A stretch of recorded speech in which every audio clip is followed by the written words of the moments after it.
ఎందుకు ఇటువంటి దీక్షకు మనం లొంగుతున్నాం అంటే మనలో ఉన్న లోపాలను మనం జయించడం కోసం. ఎందుకంటే అహంకార మమకారాలకి అయ్యప్ప దీక్షలో అవకాశం లేదు.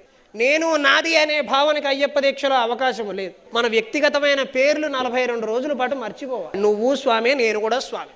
స్వామి అంటే ఎవరు? అయ్యప్ప స్వామి. విగ్రహంలో మనం చూడడానికి అలవాటు పడిన అయ్యప్ప స్వామిని ఎదుటి వ్యక్తిలో కూడా మనం చూడగలగడమే అయ్యప్ప దీక్షలోని మూల రహస్యం. అలా చూసినప్పుడు, అలా స్వామి అని పిలవాల్సి వచ్చినప్పుడు ఎదుటివారు ఒక్కోసారి మనకు నచ్చని వ్యక్తి ఉండొచ్చు, మన శత్రువు అయి ఉండొచ్చు. అప్పుడు కూడా అతన్ని స్వామి అనే పిలవాలి. అతను ఎవరనేది నీకు అనవసరం, అతను ఏ ప్రాంతం నుంచి వచ్చాడు అనేది నీకు అనవసరం, అతను ఏ కులం అనేది నీకు అనవసరం, అతను వేరే మతం వాడైనా కూడా నువ్వు అయ్యప్ప అనే పిలవాలి. ఇది కాదు చైతన్యం అంటే. హిందూ ధర్మంలో ఉన్న గొప్పతనం ఇతర మతాల వాళ్ళు ఊరికే విమర్శిస్తూ ఉంటారు మన గురించి తెలియక. కానీ ఆలోచించండి, మన ధర్మంలో కేవలం అయ్యప్ప స్వామి మాల గురించి ఆలోచిస్తేనే అందరూ సమానం అనే మాట మనకు అర్థమైపోతుంది.